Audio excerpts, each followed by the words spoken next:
Bom, boa noite a todos. Vamos para mais uma reunião nossa aí. Antes de começar a reunião, eu queria perguntar aqui, queria que todos respondessem, ou por áudio, ou quem quiser responder escrito.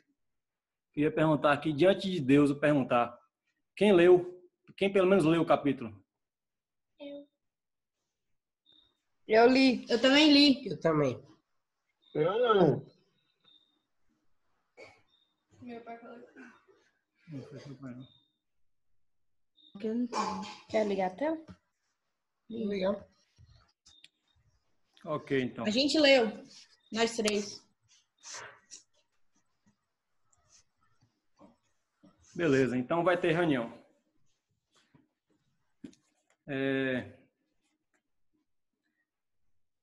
Bom, Mateus, capítulo 15, certo?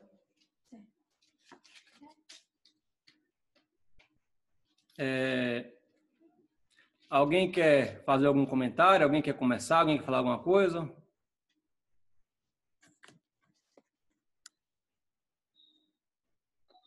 Eu quero. Pera aí que eu já volto já, viu? Eu vou dar uma saidinha, mas já volto. Tá. Bom, o capítulo 15 de Mateus, ele começa contando uma história aí muito, muito, muito interessante acerca de como o capítulo é pequeno, eu acho que eu vou fazer a leitura e os comentários. Ele vai falar sobre a purificação do homem, sobre as coisas que entram ou que saem do seu corpo, certo? De acordo com o questionamento dos fariseus aí a ele. Deixa eu te perguntar, antes de começar, sobre a lei que ele fala que quando os discípulos não lavam as mãos, ele fala assim, que os A gente não tá te escutando, não, Andrés. Andrés fala muito baixo, tem que falar alto. Tudo a ver. eu vou fazer uma pergunta a ele, que eu li e eu fiquei em dúvida. Que quando os fariseus e mestres da lei falam com Jesus a respeito dos discípulos que não lavam as mãos, eles meio que burlam uma lei que eles tinham, certo? Mais ou menos. Bom, Sim, e por que eles acham errado não lavar as mãos?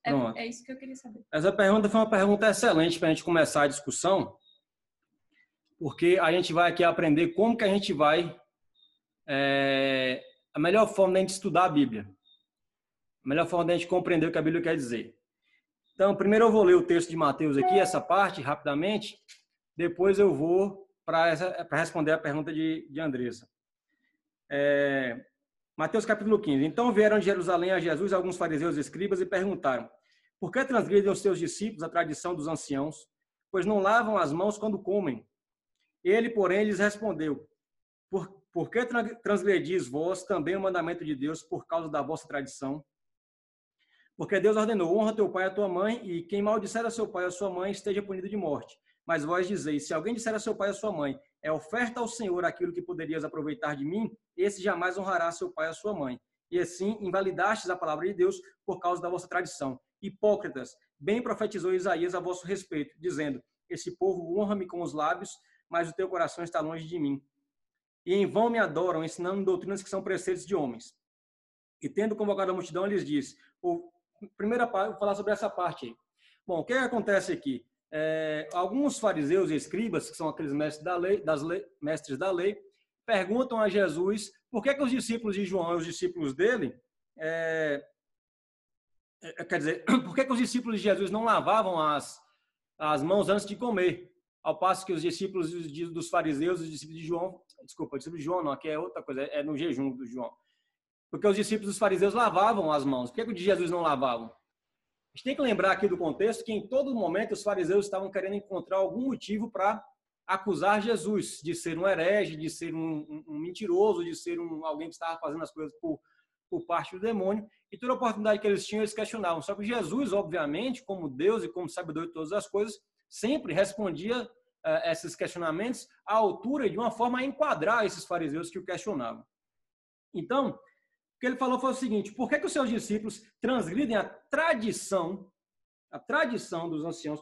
Não sei como é que está na tradução de vocês, mas por que os seus discípulos transgridem a tradição dos anciãos? E aí Jesus respondeu assim, e pior são vocês, que por conta da tradição transgridem o mandamento.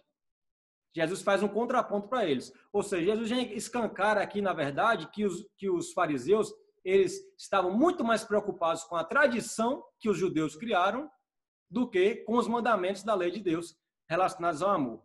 E aí, respondendo a pergunta de Andressa, para poder entender isso aqui, a gente tem que buscar na Bíblia a explicação. E existe, em outro lugar, um relato desse mesmo fato. Marcos, capítulo 7. E Marcos escreveu de uma forma muito mais detalhada para nós por que isso acontece. Eu vou ler aqui para vocês. Marcos, capítulo 7, a partir do verso 1.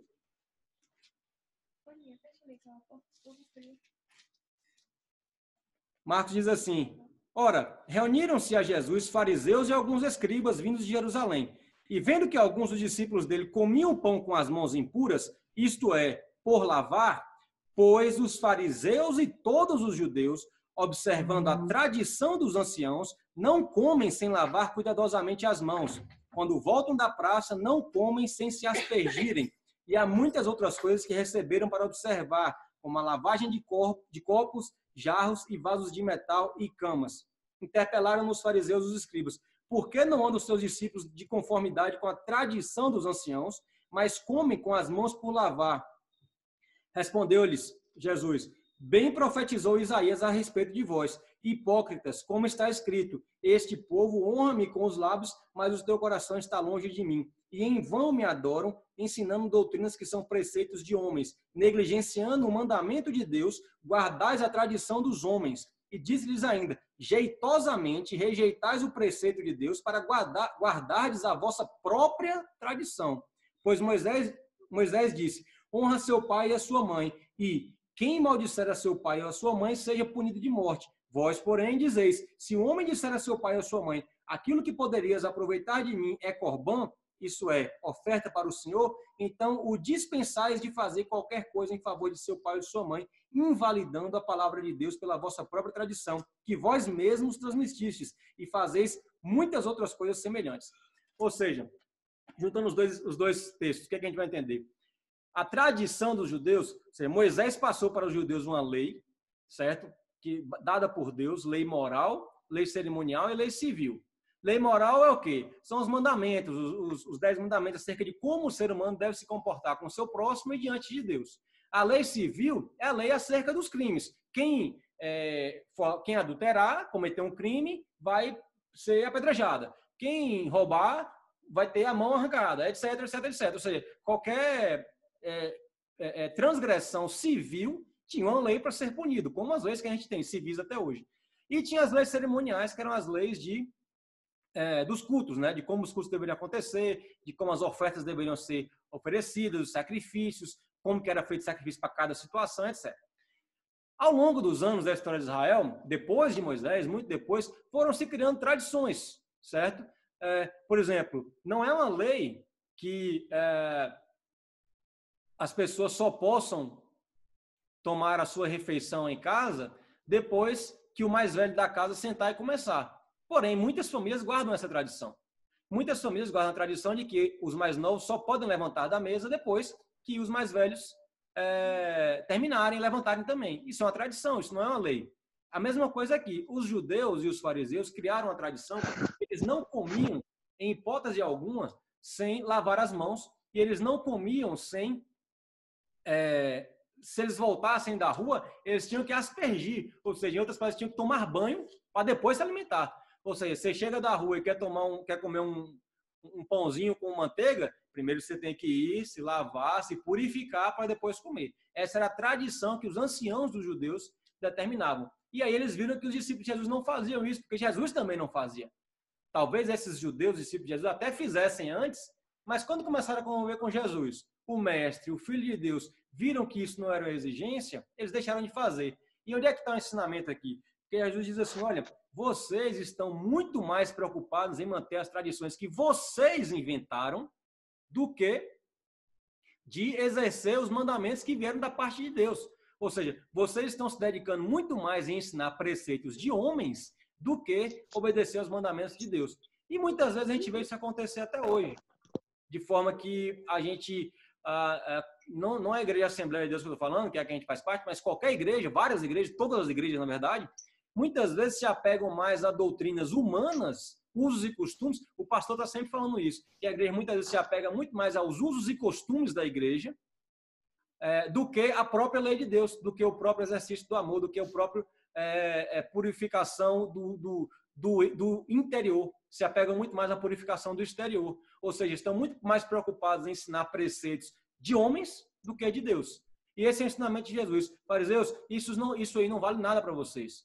Porque vocês estão questionando o fato de os meus discípulos transgredirem os preceitos dos homens sem se atentar de que eles não estão transgredindo os preceitos de Deus, porque para vocês valem muito mais aceitar os preceitos, seguir os preceitos dos anciãos, sem, no entanto, se atentar para os preceitos de Deus. E aqui em Marcos, Jesus fala assim, e vocês fazem muitas outras coisas semelhantes.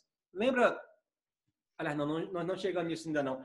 Mais na frente, Mateus vai nos contar que quando Jesus fala a respeito dos dízimos, que eles falam assim, vocês têm a tradição dos dízimos direitinho, mas não praticam o amor. O que vale isso? Mais importante é praticar o amor. Vocês devem fazer o amor sem omitir os dízimos. Ou seja, Jesus aqui está dando uma lição para os fariseus de que eles estavam muito mais... Por que os fariseus não conseguiam enxergar o amor em Cristo? Porque eles estavam muito mais preocupados com as regras humanas, achando que isso os purificaria, ou seja, atentados para uma purificação exterior e voltada para esta vida, ao passo que não se importavam com o que era importante, que era a sua purificação interior e voltada para uma vida na eternidade, diante do novo nascimento e da justificação pelo sangue de Cristo, ou seja, que viria depois disso, né? Nessa época Jesus ainda não tinha derramado o seu sangue. Então esse vem o primeiro ensinamento desse capítulo, que a gente não deve se preocupar mais com as prescrições do homem, as prescrições humanas acerca de usos e costumes. Não estou aqui dizendo que elas não têm importância, tá? Mas elas não podem, em hipótese alguma, estar acima da lei de Deus, que é o amor pelo próximo. O que eu quero dizer com isso? Não adianta você não cortar o cabelo, você só andar de saia, você não usar brinco, você não só ouvir música da igreja, você, enfim, ir para a igreja todo domingo, você ter sua Bíblia embaixo do braço. Se você odeia seu irmão, não adianta nada, não adianta absolutamente nada. Você se apegou aos preceitos humanos e se esqueceu dos preceitos de Deus, que são mais importantes. É isso que Deus quer dizer, é isso que Jesus quer dizer com esse parábola, né? Com esse fato narrado tanto por Mateus quanto por Marcos, e é um ensinamento para nós válido até os dias de hoje. Não adianta parecer puro, não adianta andar de terno e gravata, bonitinho, tomar banho, ir para todos os eventos da igreja, ter 10 Bíblias diferentes aqui. Não adianta ser, por exemplo, não vou fazer uma crítica aqui à pessoa dele, tá? Mas é uma imagem que me chama a atenção, da época da eleição, a imagem do Cabo Daciolo. O Cabo Daciolo, ele ia para os debates políticos com a Bíblia na mão. Aí ele ia falar sobre educação e ele ia para o microfone com a Bíblia na mão, como se aquilo validasse alguma coisa. Muitas vezes, também não é uma crítica, é só uma observação, a gente vê na igreja pessoas, pastor dá uma oportunidade para alguém vai louvar, leva a sua Bíblia para o púlpito e nem lê a Bíblia porque ele foi lá para louvar. Está errado isso? Não. Mas suponhamos que essas pessoas só se atentem para isso. É isso que eu quero dizer. Suponhamos que essas pessoas só se preocupem com essa aparência de crente. Se elas, não estou dizendo nem do Cabo Daciolo, nem dos exemplos que eu dei da igreja. Se alguma pessoa se atenta só para isso, terno e gravata, cabelinho penteado, barba feita, certo? Todos os cultos estou presente, Bíblia embaixo do braço, mas eu odeio meu irmão, mas eu não ajo com amor, mas eu não tenho misericórdia daquele que necessita mais, não adianta nada o meu estereótipo. É isso que Jesus quer dizer. Não adianta nada eu atender todos os preceitos que a doutrina da igreja, nos seus usos e costumes, me ordena e o meu coração estar longe. Aí vou voltar agora aqui para a profecia de Isaías, que fala lá tanto em Mateus quanto em Marcos. Bem profetizou Isaías a vosso respeito, dizendo: esse povo honra-me com os lábios, mas o seu coração está longe de mim. Ou seja, quem vê você quem vê esses fariseus aqui, os caras cumprem todo o preceito da lei. Quem olha para mim, me vê todos os cultos na igreja, certo? Com a Bíblia sempre comigo. Tem uma Bíblia na minha casa, tem a Bíblia no meu carro, tem a Bíblia no meu celular, chego lá no hospital trabalhando, eu falo que eu sou crente, eu falo que eu sou da igreja, que etc. Ou seja, com os meus lábios eu honro a Deus, mas meu coração pode estar longe. Porque se eu não obedeço às leis de Deus e só às leis do homem, eu honro a Deus com os meus lábios. Eu pareço santo, mas na verdade não sou. Isso remete muito a Provérbios. Quando a gente estava estudando Provérbios no culto doméstico, falava muito a respeito disso. Do que adianta você mostrar algo, sacrificar o que você precisa sacrificar de fora, sendo que o seu coração, o seu íntimo não está ligado a Deus. Não adianta nada. É sacrifício de tolo. Exatamente. Eu vou ler para vocês aqui uma outra passagem. Eu acho que eu já falei isso com vocês uma vez, mas eu vou repetir. Que Paulo escreveu aos Romanos, capítulo 2, a partir do verso 17, diz assim: Ora, você leva nome de judeu, apoia-se na lei e orgulha-se de Deus. Você conhece a vontade de Deus e aprova o que é superior, porque é instruído pela lei. Você está convencido de que é guia de cegos, luz para os que estão em trevas, instrutor de insensatos, mestre de crianças, porque tem na lei a expressão do conhecimento da verdade. E então, você que ensina aos outros, não ensina a você mesmo? Você que prega contra o furto, furta? Você que diz que não se deve adulterar, adultera? Você que detesta ídolos, rouba-lhes os templos? Você que se orgulha da lei, desonra a Deus, desobedecendo a lei? Pois como está escrito, o nome de Deus é blasfemado entre os gentios por causa de vocês. Ou seja, se eu pareço crente, se eu pareço santo, eu vou ser referência de algumas pessoas. E se eu, que defendo tanto essas coisas, não faço, só defendo com a minha boca, eu desonro o nome de Deus em praça pública, por exemplo. Né? Ou seja, parecer cristão, parecer crente, parecer salvo, sem ser de fato essas coisas que eu falei, é muito mais maléfico do que benéfico. Porque eu desonro a Deus e não tenho nenhum mérito disso. No máximo, vamos voltar àquele lá, o Mateus capítulo 5 e 6, onde vai falar, todo o meu galardão já vai ser, toda a minha recompensa vai ser plenamente recebida aqui nessa terra.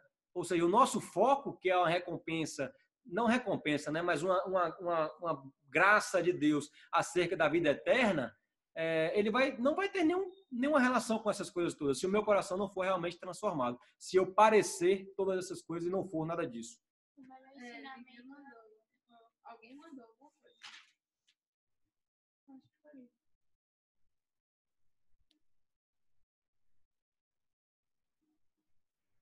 Décio, o que seria considerar um doutor da lei naquela época? No caso, eles eram estudiosos da lei, o que seria e como se tornava um doutor da lei naquela época. Os judeus, eles, desde criança, eles eram ensinados no Velho Testamento. Eles eram obrigados, vamos dizer assim, a estudar toda a escritura, que para eles era o Velho Testamento, né? Lembrando, eles não tinham o Novo Testamento ainda. Foi escrito depois disso daí, obviamente. E eles tinham que saber tudo isso. Tem até os historiadores falam aí, na Bíblia também fala que Jesus, desde criança, ele era destaque entre os da sua idade. Ele, quando criança, debatia as escrituras com os sacerdotes. Então, quem eram os mestres da lei? Aquelas pessoas que estudavam tanto e eram conhecidas por ser altamente entendedoras da lei. Ou seja, não só da lei civil, como de toda a escritura. Esses escribas, talvez os escribas exatamente, eles eram mais voltados até para as leis civis. Mas, na verdade, se inclui todo esse espectro de lei que eu falei, civil, cerimonial e moral. Eles eram mestres da lei porque eram os que mais conheciam da lei e se gabavam disso. Por exemplo, se você tivesse uma dúvida diante de uma situação que acontecesse, diante da lei o que deveria fazer, você procurava um desses caras que seriam os maiores conhecedores da lei, tipo os advogados ou juízes daquele momento, entendeu? E eles eram os que definiriam aí eles eram os que definiriam por exemplo, o desfecho de cada situação que deveria acontecer. Certo? Não sei se eu conseguir responder, Lívia. Então, os mestres da lei, os escribas, eram essas pessoas que eram as mais versadas, as mais tinham mais conhecimento, que tinham mais domínio de toda a Escritura para poder falar.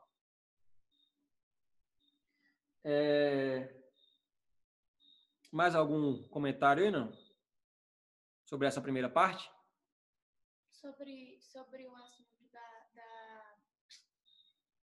de ensinamento, que é como meu pai sempre diz, o melhor ensinamento é o que você dá no seu dia a dia. Não adianta você ir lá pregar sobre um assunto, sendo que você, quando sai da igreja, vai e faz a mesma coisa que você disse que era errado na sua pregação, e quando você sai da igreja, você faz a coisa que você falou que era errada. Então, não vive o que prega. Então, que o melhor ensinamento é o seu testemunho de vida, é o seu dia a dia, que é como sempre dizem, ser fácil dentro da igreja, ser crente dentro da igreja é fácil. Eu quero ver dentro da sua casa, na rua, com seus amigos, com as pessoas que não são da igreja, porque ser crente na igreja é muito fácil. Você vai lá, você glorifica a Deus, você estando com pessoas da igreja é fácil. Agora, você pegar uma pessoa, um ateu, por exemplo, e sentar com ele, e você não estiver preparado psicologicamente, preparado também na Bíblia e nos ensinamentos, você vai virar ateu, porque eles vão estudar sobre aquilo, que eles são pessoas das ciências, vamos dizer assim. Então, é melhor você, às vezes, não pregar, mas viver o ensinamento de Deus. Ou é melhor, às vezes, você fazer isso, ou então você prega e faz o que você está pregando, porque, claro, nós estamos sujeitos a errar, a carne é fraca, mas imagine se ela fosse forte. O que a gente não iria fazer se ela fosse forte?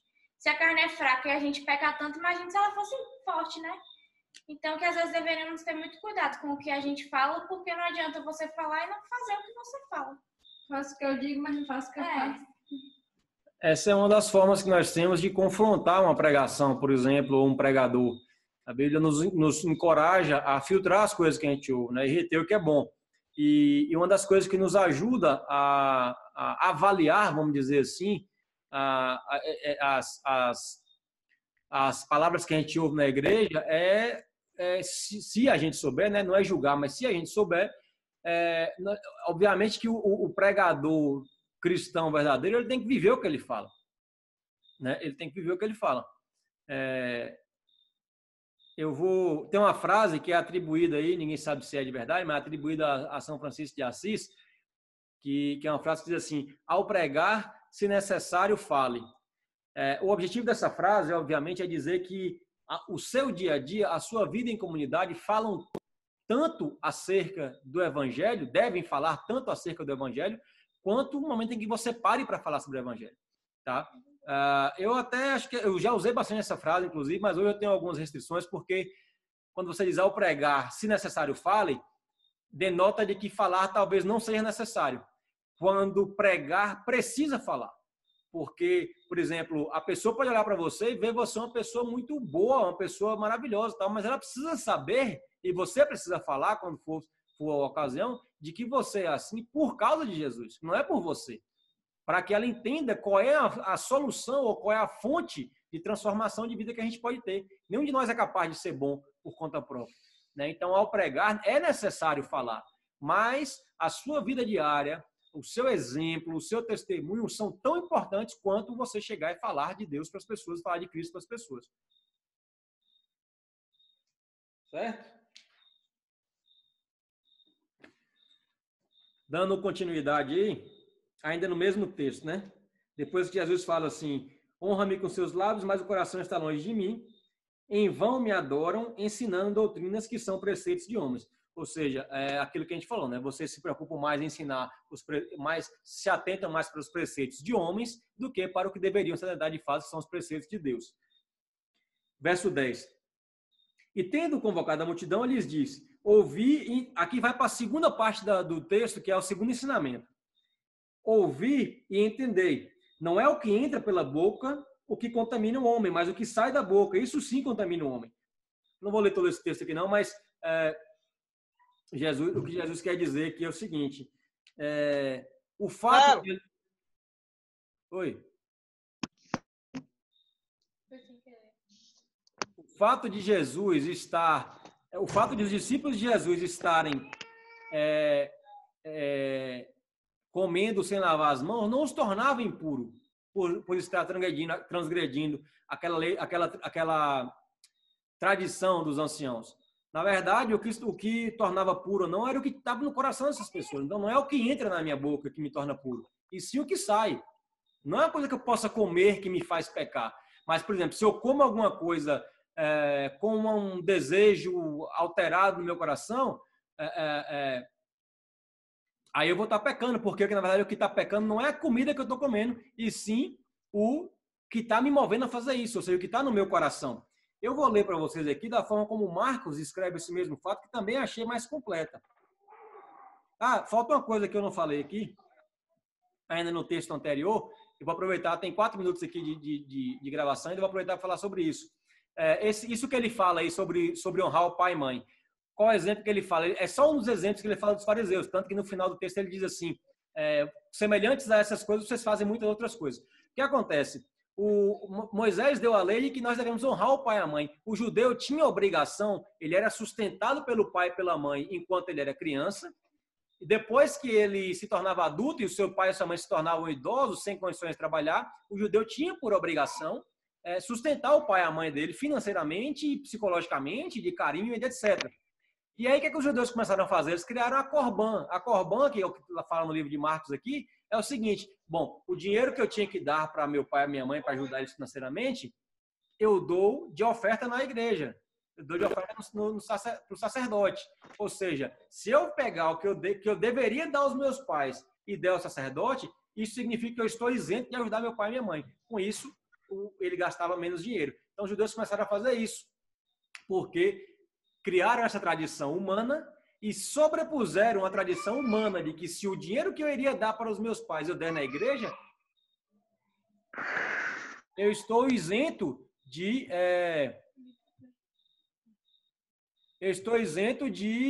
se eu der na igreja, eu estou isento de ajudar meu pai e minha mãe, então tranquilo. Ou seja, só um exemplo que Jesus está dando como eles preferiam aceitar as tradições humanas ao invés das tradições, ao invés dos preceitos de Deus sobre honrar pai e mãe. Ou seja, o fato de eu estar fazendo todas as minhas atividades da igreja, o fato de eu estar presente, o fato de eu dar meu dízimo, o fato de eu ofertar, o fato de eu contribuir com algum departamento, não me isenta de ser amoroso com os demais, não me isenta de ser misericordioso com os demais, não me isenta de cuidar do meu pai e da minha mãe e nem do meu próximo, dos meus irmãos, dos mais necessitados, como lá nos evangelhos vão dizer que a verdadeira religião, né, está entre cuidar dos mais necessitados e que os cristãos devem cuidar de todos os necessitados, principalmente da sua casa, da igreja, no caso, né? Isso não quer dizer que a gente não deva, por exemplo, ajudar pessoas de outras igrejas, de outras religiões, etc.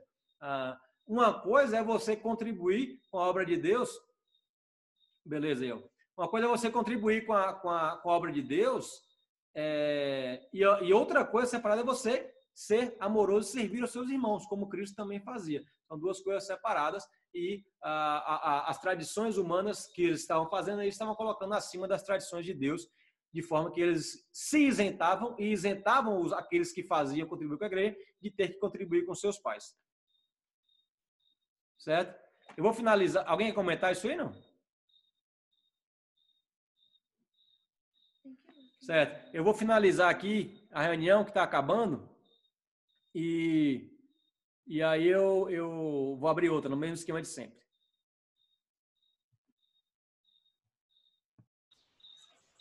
Alguém quer comentar alguma coisa a respeito do que a gente falou até agora?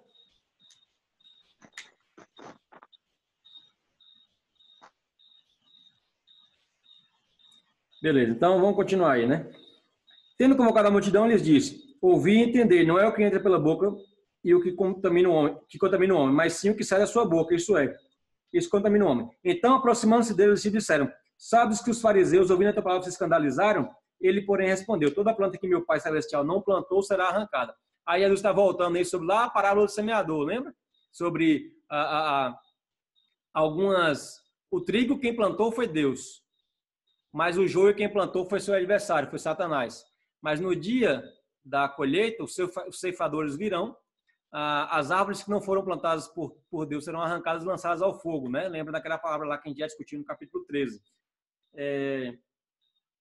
E aí ele vai falar sobre o fato de alguns fariseus, dos fariseus se apegarem à lei, estarem ensinando um monte de pessoas acerca de ensinamentos que não provêm de Deus, e sim provém do homem. Olha como Cristo fala: deixai-os cegos, deixai-os, são cegos, guia de cegos. Ora, se um cego guiar outro cego, cairão ambos no barranco. Meu irmão, o que mais a gente vê hoje aí é igreja de cego guiando cego, né? São as igrejas que mais crescem a propósito no país hoje. E a gente tem que ficar atento, porque só Deus pode fazer os nossos olhos abrirem para enxergar. E Deus fala conosco através da sua palavra. A gente tem que conhecer a palavra para que a gente não seja guiado por um cego, sendo cego também, né? Mas sobre isso a gente já falou. Aí, então disse-lhe Pedro: explica-nos a parábola. Jesus, porém, disse: também vós não entendeis ainda? Não compreender que tudo que entra pela boca desce para o ventre e depois é lançado em lugar escuso, mas o que sai da boca vem do coração, e é isso que contamina o homem, porque é do coração que procedem os maus desígnios, homicídios, adultérios, prostituição, furtos, falsos testemunhos e blasfêmios. São essas coisas que contaminam o homem, mas o comer sem lavar as mãos não o contamina. Aí eu vou lá para Marcos, como ele fala, para depois comentar. Marcos vai dizer assim,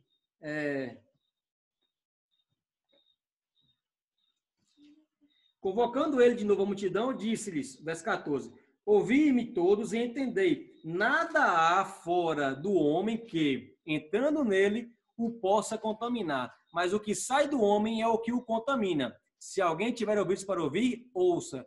Quando entrou em casa, deixando a multidão, os seus discípulos interrogaram acerca da parábola. Então lhes disse, assim vós também não entendeis, não compreendeis que tudo o que vem de fora do homem não pode contaminar, porque não entra no coração, mas no ventre e sai para o lugar escuso, e assim considerou ele puros todos os alimentos. E dizia, e o que sai do homem, isto é o que contamina. Porque de dentro do coração dos homens é que procedem os maus desígnios, prostituição, furtos, homicídios, adultérios, avareza, malícias, dolo, lascívia, inveja, blasfêmia, soberba e loucura.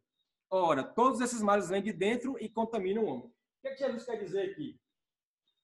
Jesus está dizendo que o fato de alimentar, o que a gente alimenta, não é isso que nos torna impuro. Não é uma coisa que entra na nossa boca que nos torna impuro. E sim o que está no nosso coração.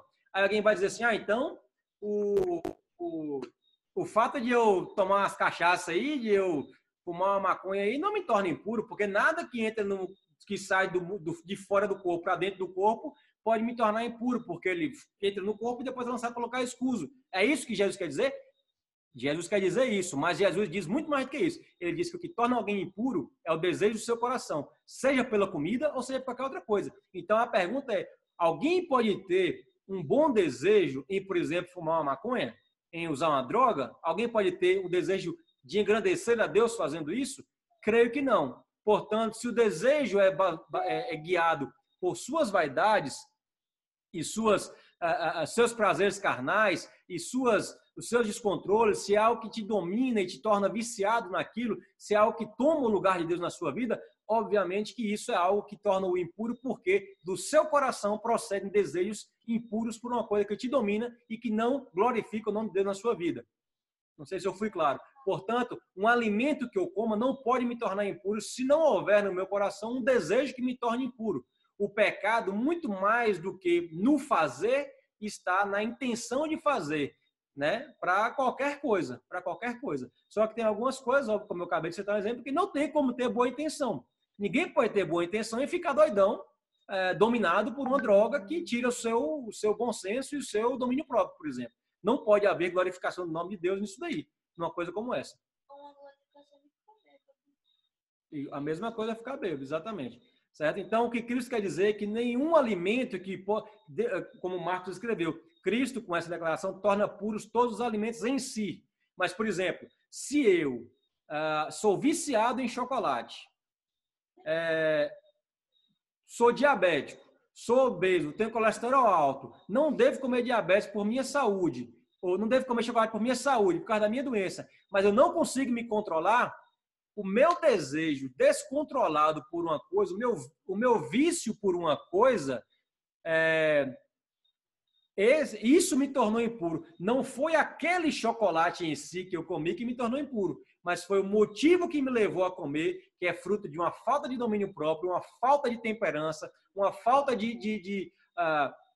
ou seja, uma endeusação de um alimento acima de qualquer conceito que eu possa ter. E isso sim me tornou impuro, porque isso veio do meu coração. O meu desejo maldoso comigo mesmo, de comer algo que me faz mal, de beber algo que me faz mal fisicamente, por exemplo, esse meu desejo, ele partiu do meu coração. Então não foi aquela barra de chocolate que me tornou impuro, e sim o desejo que me dominou para fazer aquilo que eu não deveria fazer.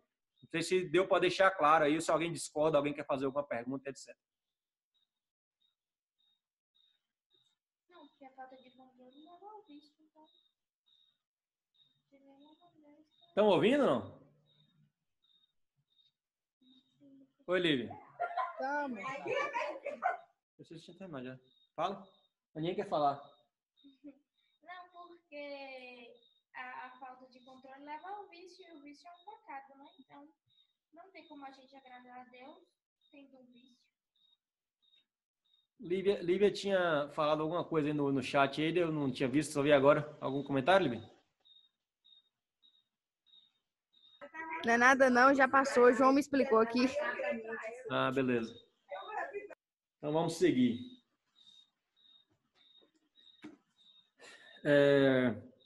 Depois desse episódio aí, Mateus vai nos contar sobre o episódio também muito legal da mulher cananeia. Partindo de Jesus dali, retirou-se para os lados de Tiro e Sidom. Eis que uma mulher cananeia que viera daquelas regiões. Eu vou dar uma resumida para a gente ganhar tempo, está demorando muito. O que aconteceu? Jesus estava passando com os discípulos e aí veio uma mulher cananeia, ou seja, uma mulher na região de Tiro e Sidom, uma mulher cananeia, que veio e procurou Jesus e falou assim: Jesus, cura minha filha, que minha filha está terrivelmente endemoniada. Só que Jesus estava lá com os discípulos, né? E aí Jesus, de primeiro, não respondeu para ela nenhuma palavra.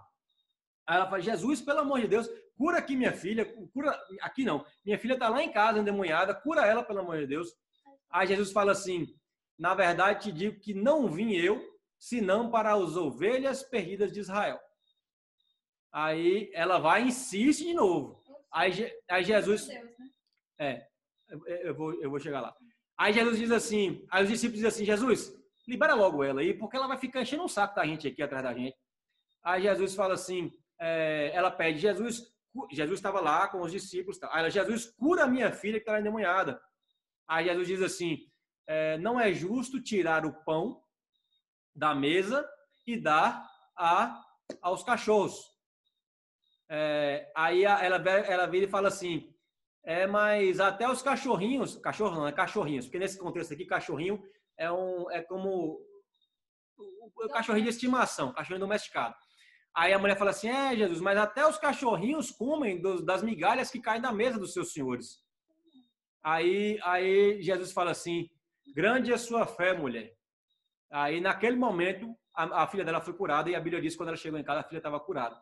Nunca vi tanta fé em toda essa vida. E às vezes essa mulher cananeia mostra mais fé do que muitos judeus que estavam lá. Então, exatamente, que a gente vai chegar lá. Calma. Não, mas pode comentar. Ele vai dizer: uma mulher, grande é a tua fé, faça-se contigo como queres. E desde aquele momento a filha ficou sã. Mais uma vez, eu vou recorrer a outra descrição aqui no Evangelho de Marcos sobre essa situação, que também é uma descrição muito boa e que complementa um pouquinho aqui essa situação. O título vai estar como A Mulher Sírio-Fenícia. Por quê? Para explicar, o que a gente precisa entender? Será que Jesus chamou a mulher de cadela? Tem até alguns questionamentos sobre isso na internet. Não é justo que eu tire o pão daqui para dar para os cachorrinhos. Será que Jesus estava ofendendo aquela mulher? Não, porque Jesus fez uma comparação com uma situação doméstica que muitas pessoas conheciam desde aquela época e nós conhecemos como hoje. Qual é a situação? Jesus não ia negar, ele não queria negar desde o princípio a bênção para aquela mulher, porque ele já conhecia a sua fé. Mas Jesus, sabendo o que aconteceria, todo o desfecho da conversa, criou a situação para que as pessoas entendessem sobre isso. O que estava acontecendo? Ele estava lá, a vinda de Jesus foi para os judeus. Por quê? Porque as profecias do Velho Testamento eram para os judeus.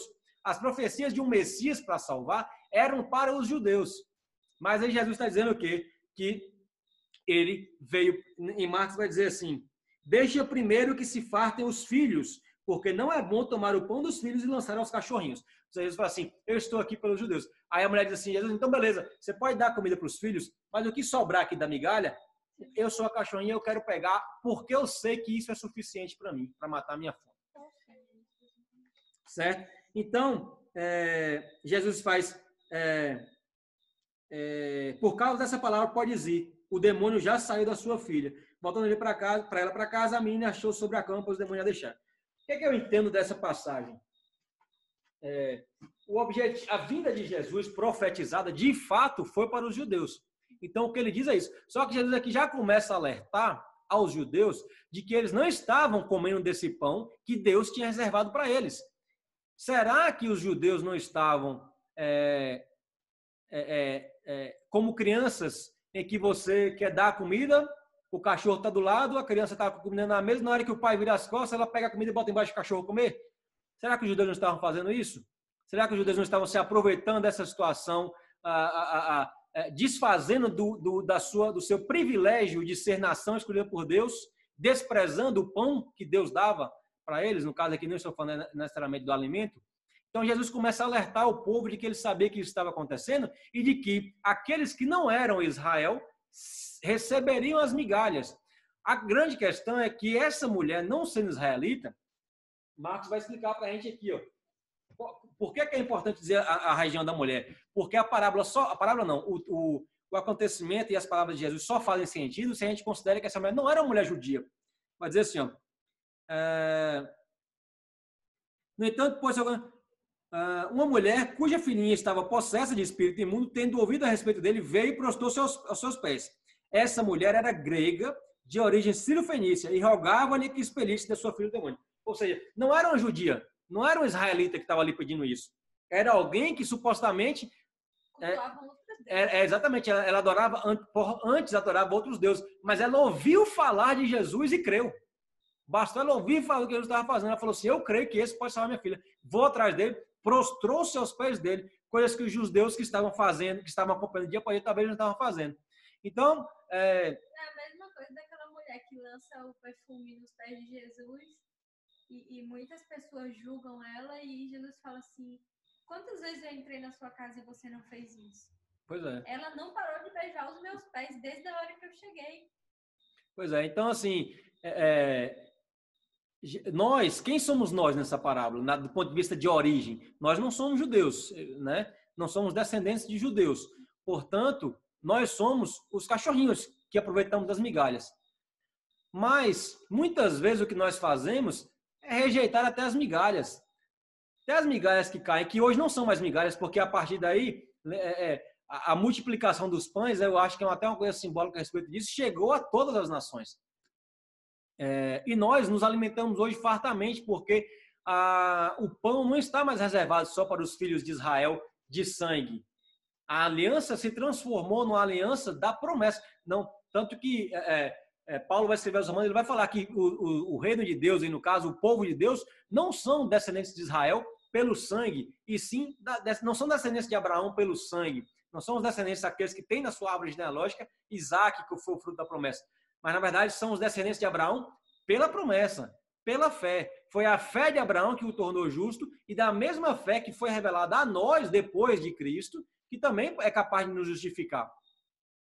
Só que, ou seja, será que a gente não está rejeitando esse pão? Será que a gente não está aí agora pegando a comida que está colocando em cima da mesa e, como se Deus não pudesse ver, pegando essa comida e botando para o cachorrinho comer do lado? Será como é que a gente está se comportando diante disso? Será que a gente tem se aproveitado? Será que a gente entende que mesmo migalhas que possam vir de Deus são suficientes para nós, porque Ele sabe o que é necessário para que a gente possa se fartar? Como será que a gente está se comportando diante disso? É o questionamento que eu faço. Como será que a igreja está fazendo? Será que nós estamos aproveitando o pão que Deus está dando? Ou será que nós estamos querendo aproveitar enquanto Deus, entre aspas, não está vendo? Quando a gente acha que Deus não está vendo, atribuindo ao fato de que os irmãos não estão vendo e jogando fora o pão que recebemos para que o cachorrinho, algum outro cachorrinho que está ali do lado, possa receber essas migalhas. Né? Então, Jesus aqui nos faz entender exatamente que outras pessoas que não estavam convivendo, que não eram frutos da promessa, né, que não eram, não conheciam as Escrituras, essas pessoas, na verdade, estavam crendo nele e tendo mais fé do que aqueles que deveriam ter. Por isso que depois lá vai dizer, né, veio para os seus e os seus o rejeitaram. Mas, graças à bondade e à misericórdia dele, esse pão se multiplicou por todas as nações e hoje chegou disponível para nós, do qual nós estamos exatamente nos alimentando nesse momento agora. Algum comentário, algum questionamento?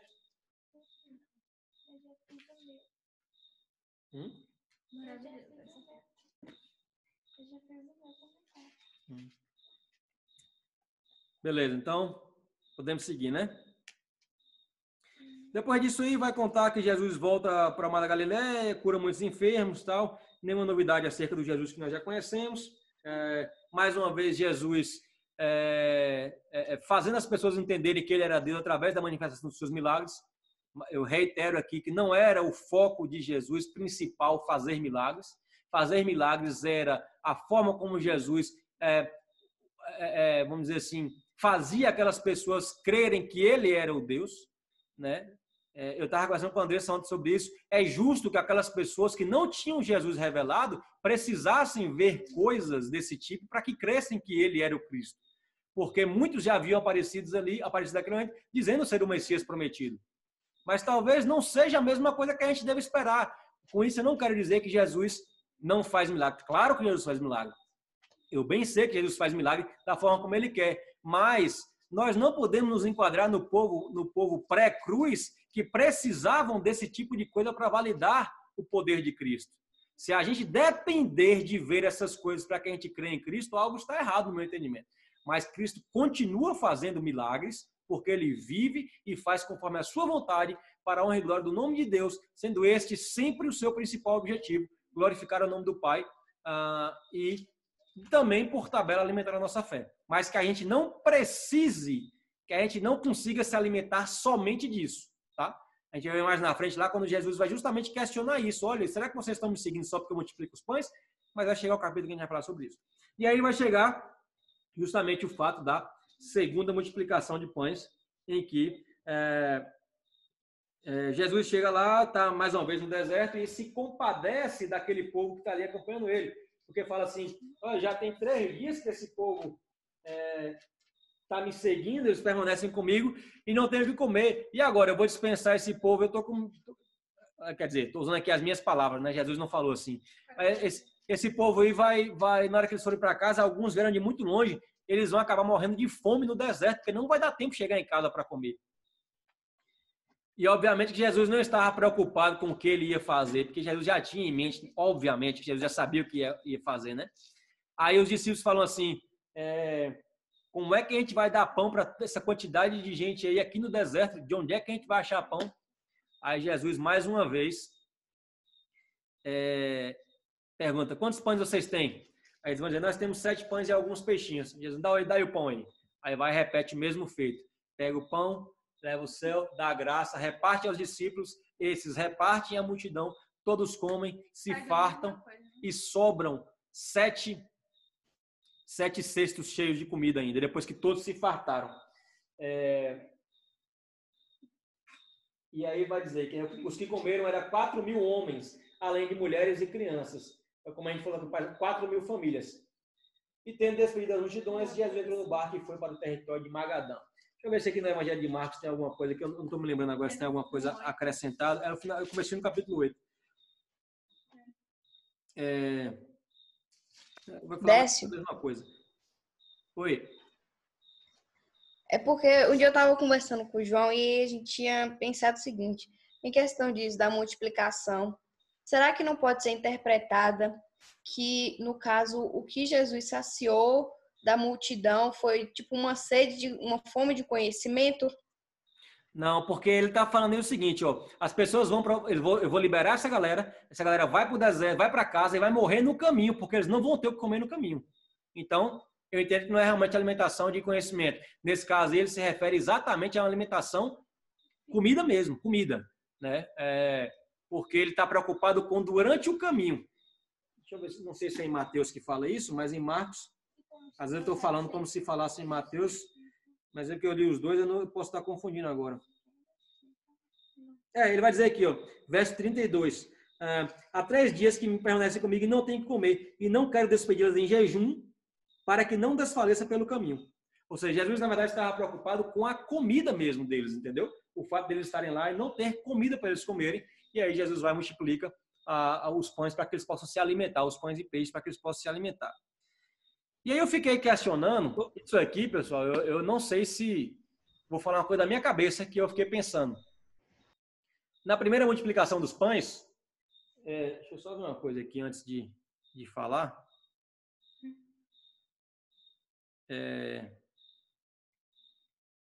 Na primeira multiplicação dos pães, o que teve diferente dessa multiplicação agora? Diminuiu as pessoas, que na outra era... Aumentou a comida, Não. A outra eram 5.000 famílias. Oi? E falam do cesto também, 12 cestos. E aumentou a comida, porque antes eram 5 pães e 3 peixinhos. E agora são 7 pães. Que eu fiquei tentando entender o porquê, porquê não, né? Se tem algum significado entre a primeira multiplicação, sobrarem 12 cestos, e a segunda multiplicação, sobrarem 7 cestos. E eu tava tendo umas ideias malucas na minha cabeça, mas eu não sei se... E o engraçado é que na primeira multiplicação tinha menos pães do que na segunda. E sobrou mais cestos do que na primeira. E sobrou mais cestos na primeira, que tinha menos pães, do que na segunda, que tinha mais pães e menos cestos. E tinha mais gente, né? Eu vou estudar sobre isso. Eu tenho a impressão que pode ter alguma relação acerca de 12 cestos por 12 tribos de Israel e 7 como número mais relacionado a todas as nações. Existem até alguns historiadores, alguns geógrafos, sei lá como é que chama aí, que consideram que nós temos 7 continentes no mundo. Quando você separa aí a América do Sul e América do Norte e América Latina como se fossem continentes separados. Não sei se a gente pode validar isso, mas eu creio que deve ter algum significado. Eu vou dar uma pesquisada. Se vocês souberem de alguma coisa também, seria até legal se vocês mandarem no grupo lá. Se alguém vê algum pastor, algum teólogo explicando na internet a questão de 12 cestos e 7 cestos, como sobra, como se fosse uma primeira multiplicação referido a motivo da vinda de Jesus acerca das 12 tribos de Israel, e na segunda multiplicação como uma disseminação dessa promessa para todo mundo, né, visto que justamente os israelitas estavam recusando não, né, alguns deles recusando os pães, e as migalhas agora estavam alimentando as outras nações. Não sei se vocês já ouviram alguma coisa acerca disso? Oi, João.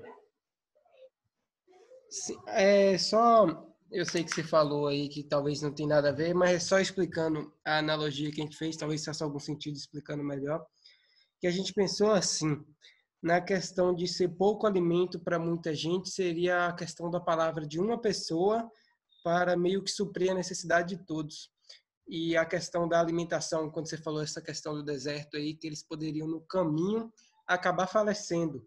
Mas dá para pensar, não sei se estou falando bobagem, mas só uma especulação, talvez você fale se tem sentido ou não, que eles poderiam morrer, mas fala morrer em espírito. A alimentação dele, quando ele se refere à ida ao deserto, que seria uma passagem difícil, a gente pode relacionar a nossa vida.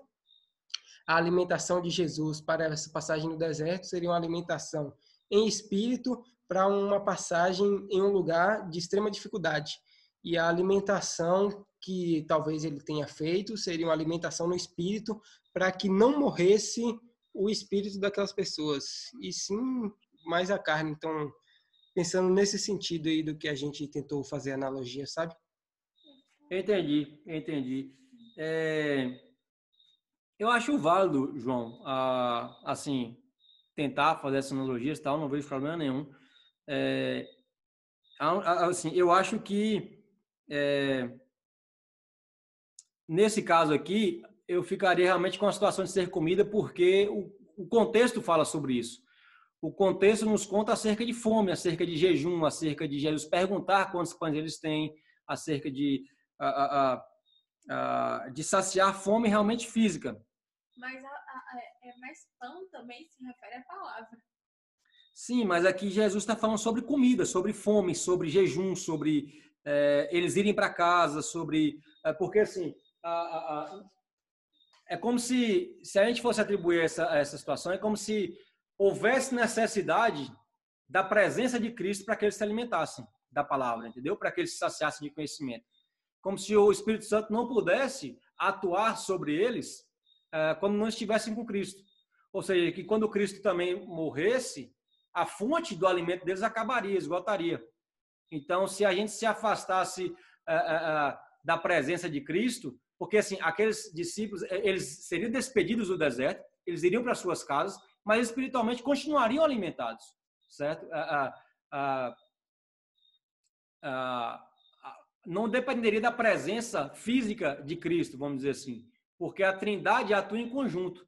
Então, eu não entendo isso como uma coisa relacionada à questão espiritual neste caso, porque o contexto me favorece entender que Cristo está de fato falando de comida, entendeu?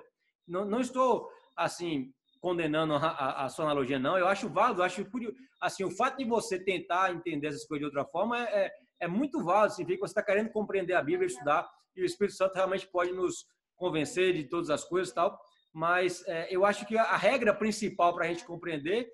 Vocês estão me atrapalhando. A regra principal para a gente compreender é o contexto. E o contexto aí, para mim, faz entender que se fala de comida mesmo, entendeu? Eu entendi. É igual aquela questão que você falou, que é sempre bom estudar o contexto antes de entender a palavra, para entender tantas doutrinas, quantos costumes, quantas coisas que agiam naquela época. Tanto que lá em Marcos... Desculpa, você tinha terminado? Você tinha terminado? Tinha, pode falar. Lá em Marcos, capítulo 8, verso 8, quando acontece aí, ele vai dizer: comeram e se fartaram, e dos pedaços restantes recolheram 7 cestos. Ou seja, vai falar sobre comida mesmo, sobre questão física aqui. Fala que ele partiu os pães e tal.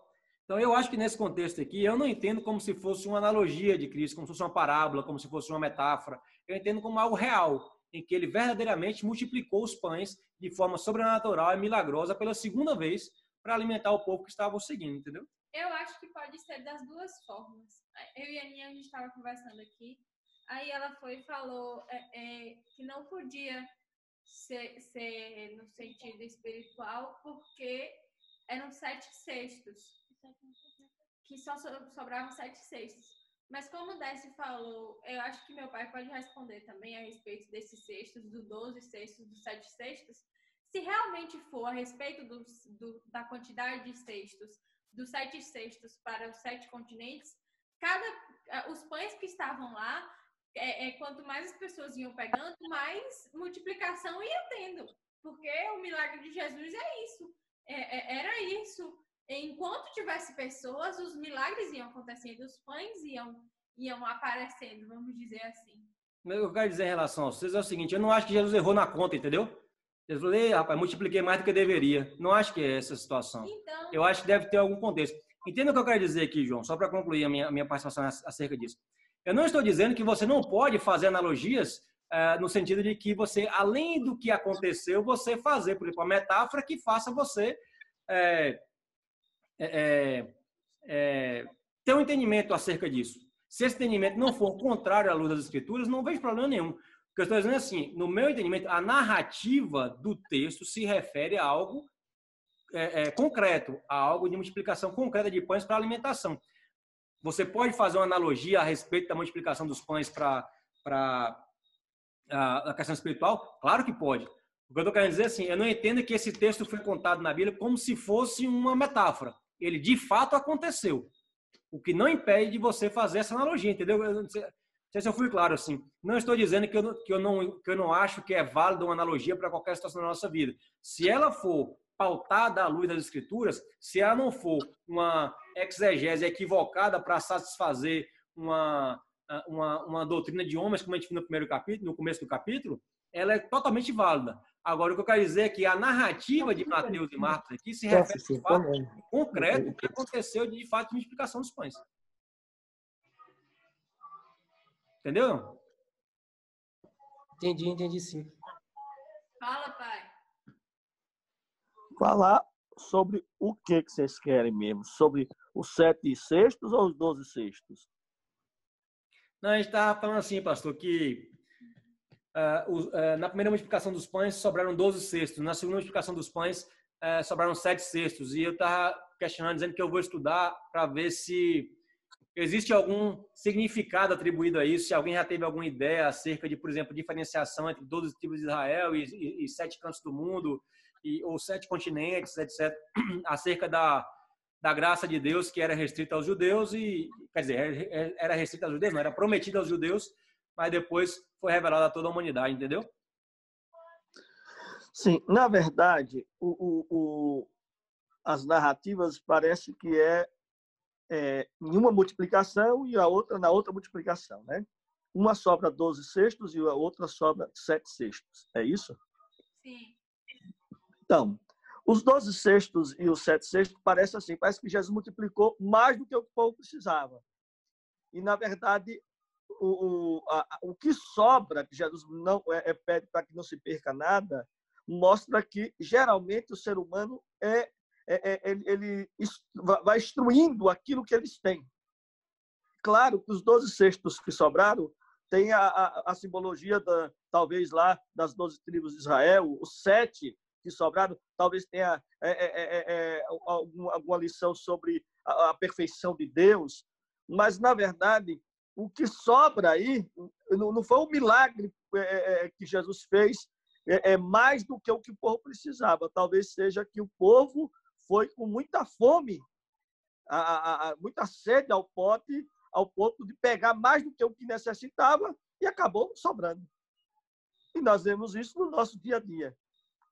Muitas vezes a gente está com fome e aí vai para o restaurante, o self-service, vai começando a colocar e olha, isso aqui é gostoso, isso aqui é... No final das coisas, a gente bota mais do que o que precisava comer. E acaba sobrando alguma coisa, né? Então, às vezes deve ser isso. Porém, o que eu já ouvi muito falando sobre a sobra dos cestos, no sentido, é que Jesus, além de multiplicar o pão e o peixe, parece que não sobra peixe, né? Sobra pães. Verdade. Não sobra peixe, sobra pães. Parece que a grande questão aí é talvez seja uma forma da numerologia bíblica mostrar a graça de Deus que ela é tão grande, ou seja, é tão abundante que às vezes parece que está sobrando, né, mais do que o que a gente precisaria.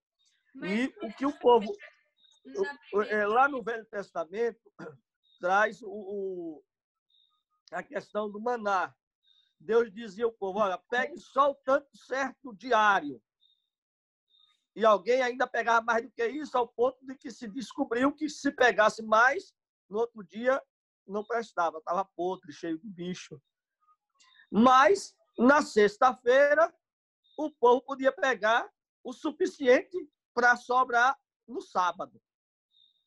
Já no sábado não apodrecia. Por quê? Porque o poder de Deus a provisão de Deus vem sobre as pessoas de acordo com o milagre que Deus vai fazer para que as pessoas compreendam o seu cuidado.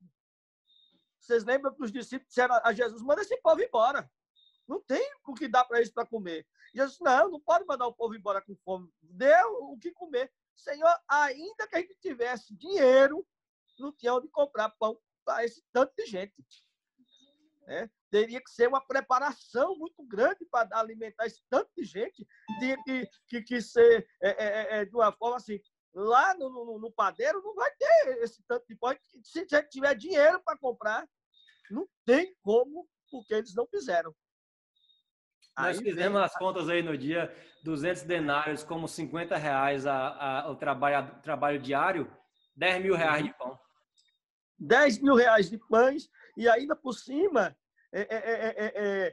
não teria como comprar, porque nenhum padeiro iria fazer R$10.000 de pães para ficar lá esperando alguém vir comprar. Vai Então, acabar.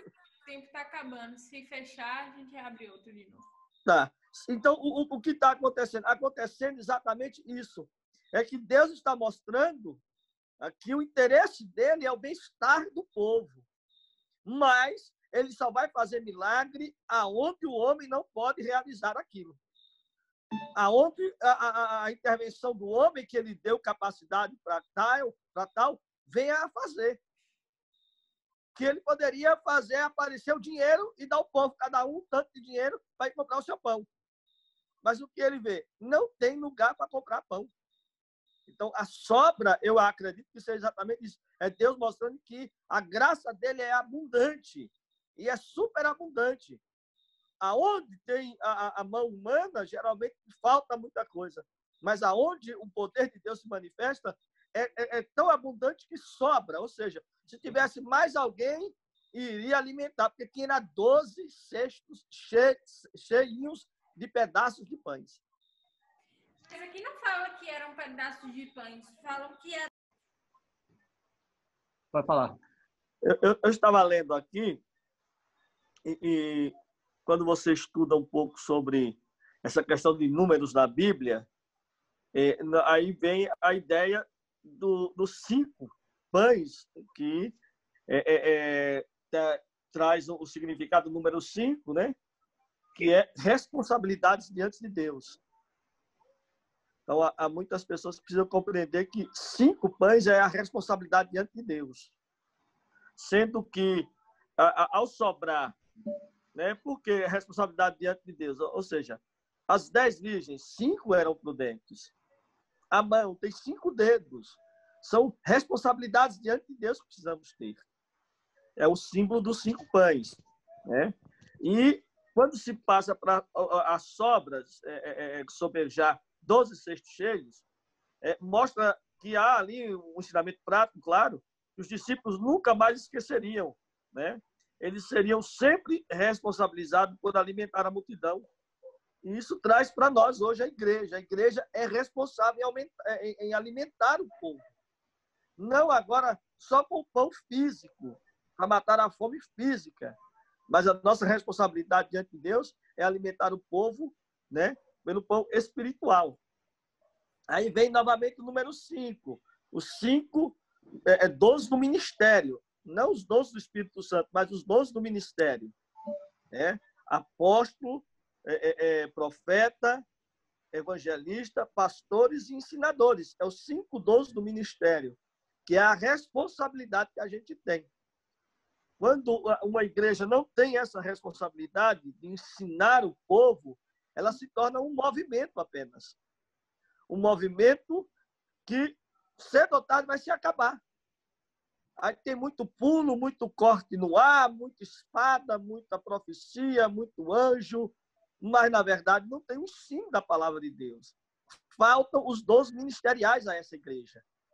Então, ela deixa de ser igreja para ser apenas um movimento religioso, ou que, às vezes, parte para isso, um movimento de pessoas fanáticas, que acabam vivendo pelo tamanho do cabelo, pelo tamanho da saia, pelo tamanho da roupa, se tem uma Bíblia do pregador pentecostal debaixo do braço, que é grandona, mas não vivem a realidade. A gente falou não vivem a realidade de Deus. Hã? Décio falou isso mais cedo, a respeito disso. Ele não estava assim, não. Não, eu estava falando bem. Então, eu estou repetindo.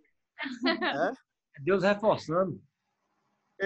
Então, as pessoas geralmente, eu quero ir para a igreja tal, porque lá tem muito pulo, tem expulsa demônio, o povo sofre, o povo cai. Eu já vi muito isso na nossa igreja. As pessoas caírem no poder de Deus, as pessoas serem libertas dos demônios. Mas isso não é uma prática da igreja. Isso é um acontecimento. É como a multiplicação dos pães. Jesus não fez isso toda vez que ele reuniu o povo. Não era uma prática dele multiplicar pães. Mas a prática que ele tinha era de anunciar o evangelho aos pobres.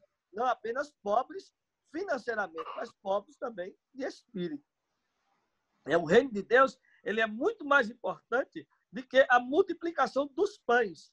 Mas a multiplicação dos pães veio exatamente para isso, para mostrar ao povo que no reino de Deus há fartura de tudo, inclusive daquilo que é material. Porque também não pode ir para o extremo dizendo o seguinte: ah, não, a teologia da prosperidade é errada. Bem, errada é a teologia que estão pregando aí hoje, de que você tem a obrigação de ser rico. Mas a teologia da prosperidade está na Bíblia. Ou seja, o camarada que era um ébrio, um cachaceiro, um adúltero, gastava tudo que tinha nas orgias, ele aceita Jesus e esse dinheiro agora passa para beneficiar a sua família, é uma grande prosperidade financeira.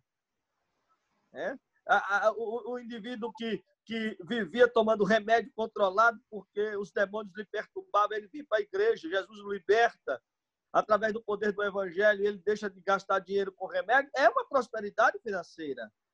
Como também a inteligência, a sabedoria que vem de Deus, que muitos não tinham ainda desenvolvido isso, vem para Jesus e acaba desenvolvendo e acaba ganhando dinheiro com o seu trabalho, aquilo que Deus lhe deu para fazer, e que ele tem inteligência porque Deus lhe deu essa sabedoria. Então, isso tudo traz a entender exatamente que há um grande ensinamento nisso aí, né? Um grande ensinamento, como é, Nachara? Ou sim, um grande ensinamento da parte de Deus. Ou seja, ela está me lembrando aqui, a minha avó, o pai dela proibiu ela aprender a ler quando ela era moça, menina, para não ler carta de namorado. Mas ela aceitou Jesus. E ela começou a orar e disse: Jesus, se tu me ensinar a ler, eu nunca vou passar um dia sem ler, nem que seja um versículo da Bíblia. E ela não sabia ler outro livro, mas ela pegava a Bíblia e lia. E todos os dias ela lia um versículo da Bíblia. Isso é uma prosperidade, é um crescimento. Então as pessoas precisam compreender isso. Que eu acho que o principal símbolo ali, na verdade, dos pães, é a palavra de Deus, que vem para alimentar o homem.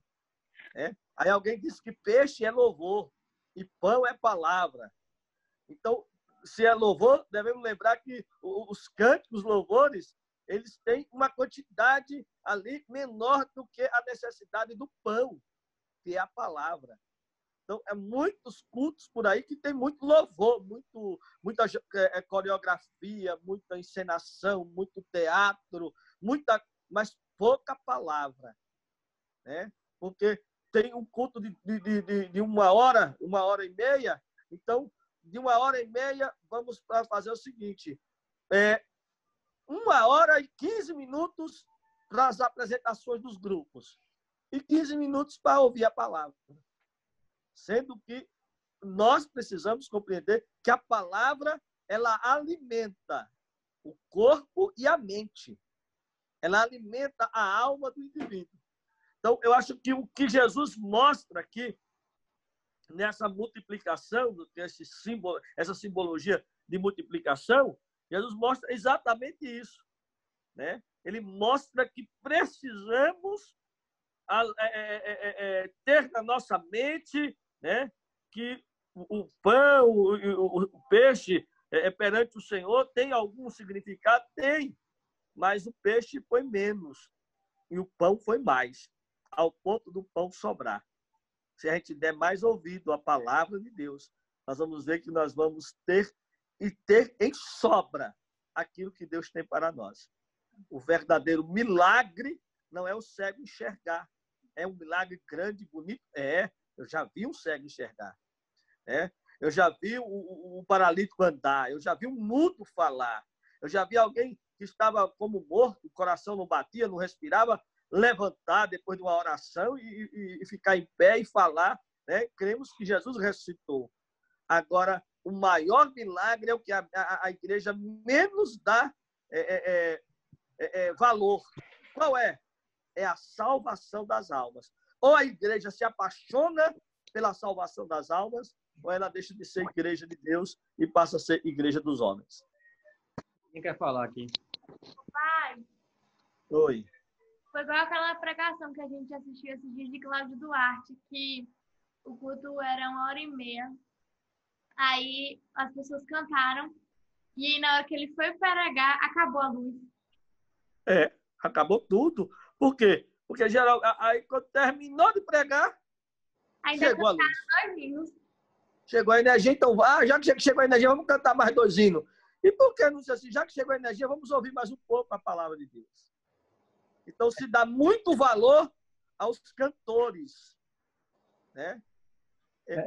Peraí que estão me ligando aqui. Eu vou ter que atender aqui. Oi, Naciara. Estão ligando aqui. Pega aqui o meu telefone para tu ligar. O que está acontecendo, geralmente, é que as pessoas não estão dando mais valor ao que é para ter valor. Cantar errado, pastor? Não. Deve ensaiar, deve cantar bonito, deve ter grupo de louvor, grupo de adoração, grupo jovem. Deve ter, sim.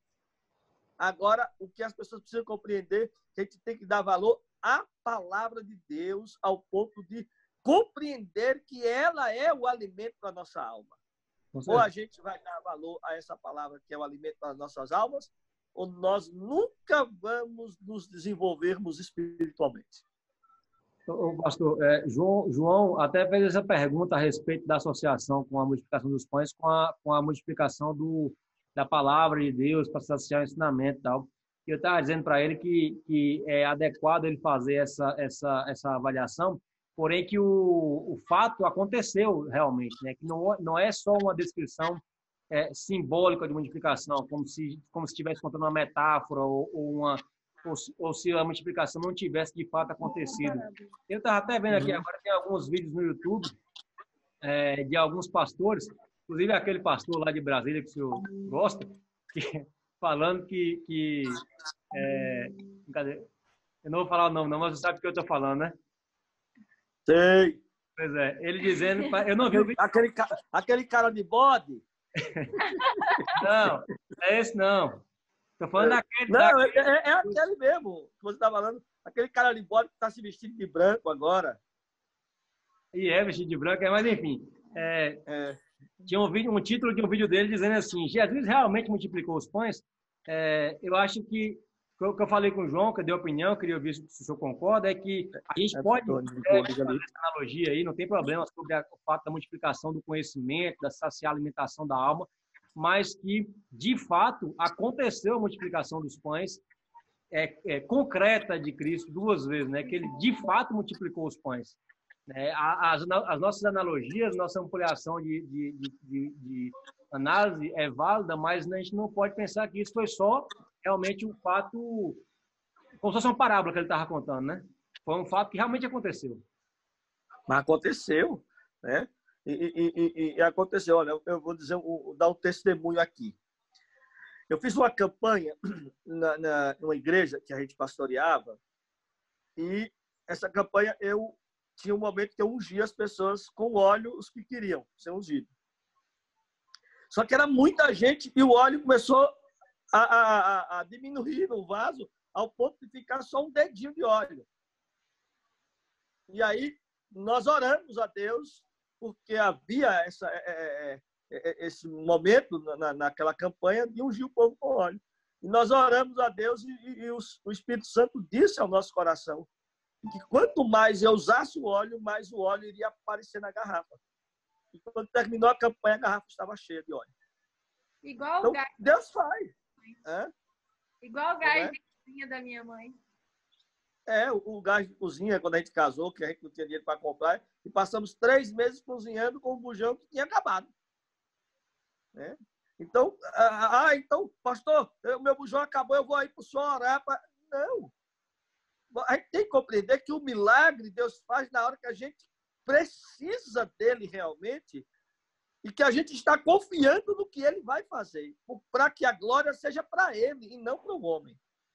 Você já imaginou se eu saísse dizendo que eu tenho o dom de orar para o gás de cozinha do povo encher? Talvez aparecesse aqui centenas de pessoas todo dia para me estar orando para esse gás aparecer lá na casa deles. E se começasse a acontecer, pronto, viraria uma romaria. E os que vendiam gás iam me odiar. E a glória ia ser do pastor Zé Neto, né? Eu ia falar isso. E aí, a fama do pastor Zé Neto se espalharia. e as pessoas iriam vir de longe. Porém, a glória de Deus seria ofuscada pela intervenção humana. Então, Deus faz o que Ele quer na hora que Ele quer. E não é como o homem quer. E eu ia falar assim, que não precisa necessariamente do pastor. A sua comunhão com Deus, o seu relacionamento com Deus pode fazer com que Deus realize um milagre na sua vida sem outras pessoas estarem nessa situação. Não, porque, na verdade, Deus deu à igreja pastores segundo o seu coração. Quando Deus dá ao pastor, a igreja, e realmente aquele indivíduo foi dado por Deus, é segundo o coração de Deus. Aí a Bíblia diz que esse homem é inteligente, tem ciência, sabedoria dada por Deus. Porém, nós vivemos na época da igreja que todo o crente é um sacerdote de Deus. Todo crente, ele é um instrumento de Deus. Não precisa de intervenção. Aproveitar e fazer uma pergunta, pastor. A oração do pastor da igreja é mais poderosa ou alcança a Deus mais do que as dos demais irmãos, não? Se a oração da igreja, não deu para ouvir, deu aquele zonzinho assim. Ficou ruim. A oração do pastor, ela é mais poderosa e alcança mais a Deus do que a oração dos demais membros da igreja, não? Não, tem vários pastores que a oração deles não sai nem de perto deles mesmo. Falando isso enquanto porque... tem vários crentes que nunca foram nem lá na frente, mas que são piedosos realmente, crentes piedosos, compromissados com Deus, e que Deus ouve a sua oração. Estou falando isso porque às vezes se cria uma cultura de que, tipo assim, a pessoa nem cria o hábito de orar, né? Pede alguém para orar para ela. Vou pedir fulano para orar aqui, como se fulano fosse... É o crente 6 horas. 6 horas por mim, 6 horas por mim. Crente 6 horas. Na verdade, há uma necessidade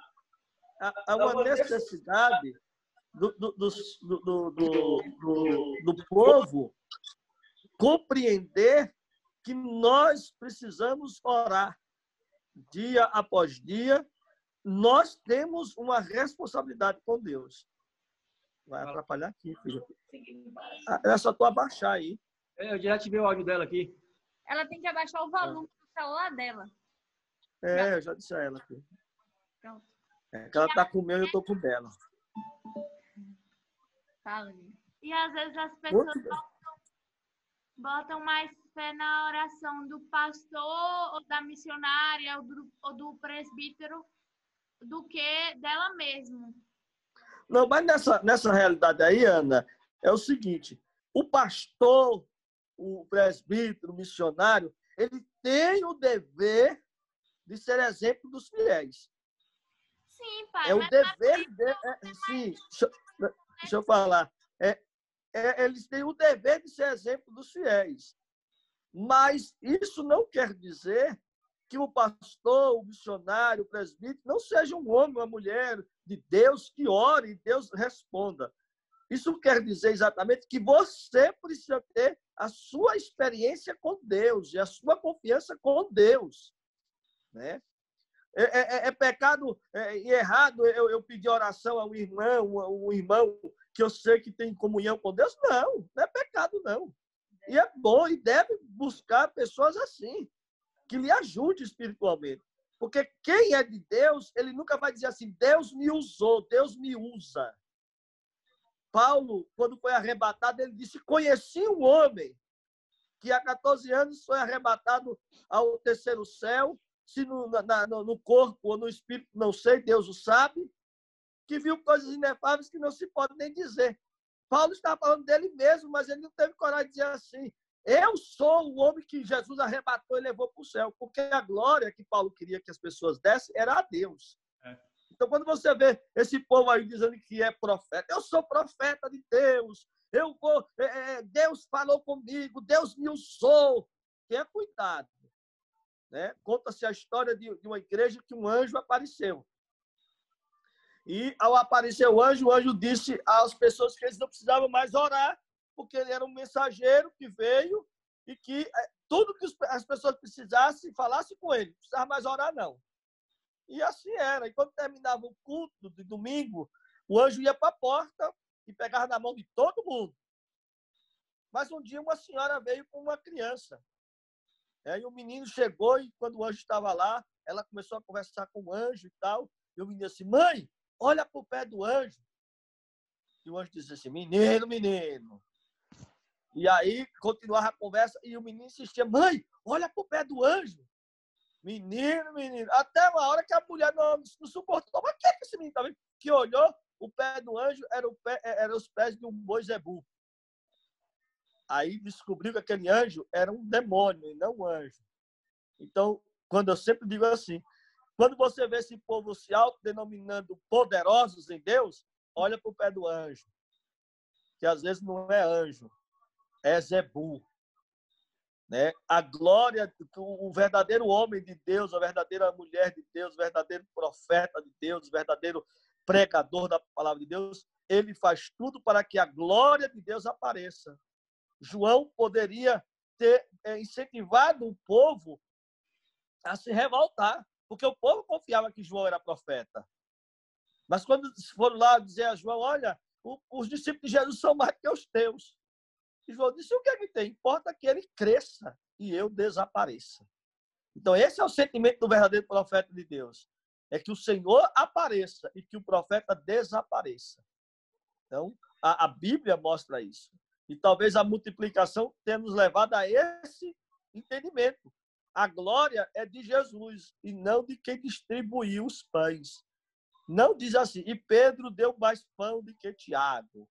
E Bartolomeu deu mais peixe do que Judas.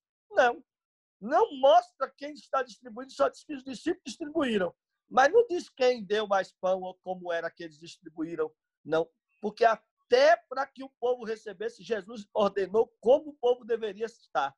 Junta aí, tantas pessoas juntas para que haja a distribuição dos pães e dos peixes. Então, tudo mostra e fala e nos leva a entender que a glória é só de Jesus e não dos discípulos, não dos apóstolos e nem do pão, né? Porque alguém poderia dizer assim, olha, está aqui um pedacinho do pão que Jesus multiplicou como uma relíquia, porque a igreja,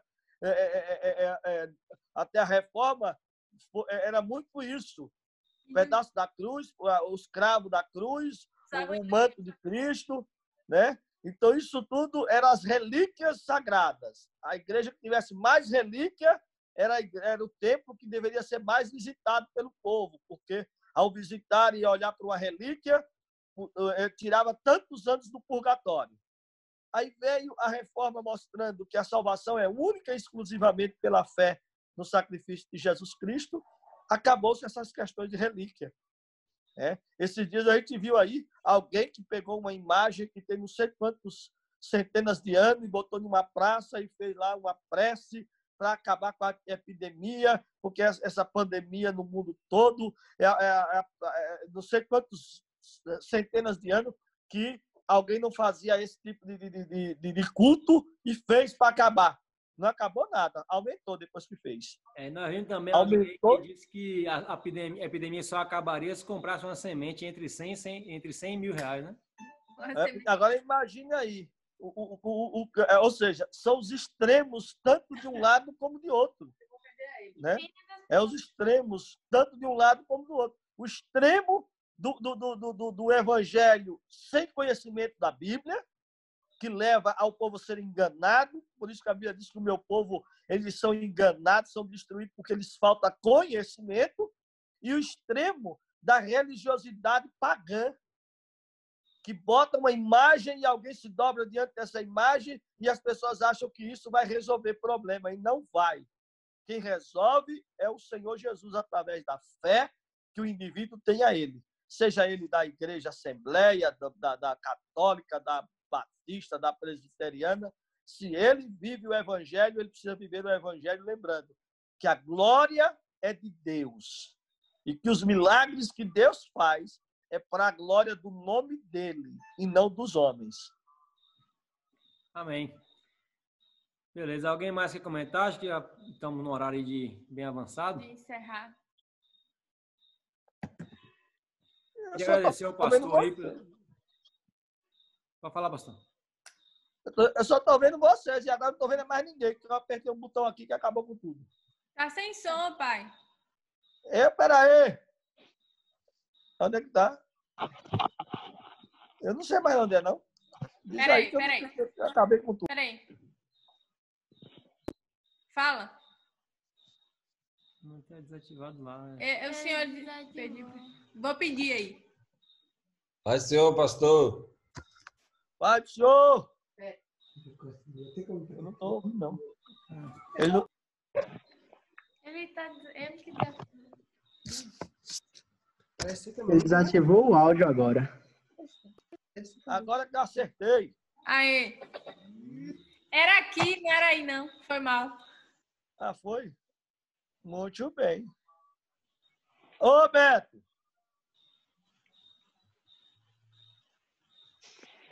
Ei, tem um participante que vocês não conhecem. Quem é? Quem é? É o grilo da casa de Décio, tá vindo aí gritando. Não, o grilo aí da casa de Décio. É insuportável. Mas não tá só aqui, não. Não venha, não, que não tá só aqui, não. Tá na cidade inteira. Na escada da sua casa também tem. Aqui não tem não, viu, Mas não Décio? estão cantando, não, que eu mandei arrancar os dentes deles. Paz do Senhor, pastor. Vai do senhor, gatona. Como é que vai? Bem. E esse seu pai aí, é gente boa? Ele perguntando. O quê? Pergunta o que ele perguntando. O quê, pastor? O seu pai é gente boa? Sim. É nada, menino, isso é tudo engano. A cara de um, focinho do outro. Queria agradecer ao pastor aí pela participação, pelas contribuições aí fantásticas com a gente. Mais uma vez dizer que vai ser sempre um prazer ter aqui. Quero agradecer a todos que participaram. Graças a Deus, hoje um número maior do que na semana passada. E se ninguém tiver mais nada para falar, nós vamos encerrar a reunião e pedir o pastor para orar aí para a gente finalizar. Pronto, deixa eu falar aqui, eu quero falar mais. Eu quero falar que amanhã tem culto online, mas até 10 pessoas podem participar. Então já tem lá o pessoal da banda, os que puderem cantar. Alguém quiser cantar também pode ir para cantar. Não fica dentro da igreja, infelizmente não pode abrir a porta, mas pode ficar no templo. E também, gente, dia de quarta-feira precisa a gente começar a colocar no costume novamente de ir ao templo, orar e buscar a Deus. Eu sei que 4 horas da tarde é muito cedo, mas ainda bem que deixaram a gente fazer nas 4 horas. O pior é nas cidades por aí que não estão deixando fazer hora nenhuma, né? E ainda tem estados no Brasil que o governador quer proibir até o culto online, dizendo que o culto online quem faz é criminoso. Então precisamos ter muito cuidado com isso e aproveitar o que Deus tem nos dado, tá bom? E aí estou esperando vocês. E os novos convertidos que vão se batizar, eu já mandei a apostila para o grupo aí dos novos convertidos, estudem, cobrem de Décio, porque eu já mandei para ele também estudar para debater com vocês. É Décio que vai fazer o debate, eu vou estar no dia também. E aí vocês cobrem dele. O batismo será no segundo domingo, se o prefeito me autorizar. Se não, vai ter que ser na sexta-feira mesmo, batismo e ceia juntos, tá bom? No caso de amanhã, 8, se for domingo, pastor? Se for domingo, é de amanhã, 8. Tá? E se não for domingo, é na sexta-feira que antecede o segundo domingo. Certo. Ora aí, pastor, para a gente encerrar. Então vamos orar. Senhor Deus, no nome de Jesus Cristo, nós queremos te agradecer pela nossa vida. E colocar diante de ti os nossos pecados, as nossas culpas, os nossos delitos.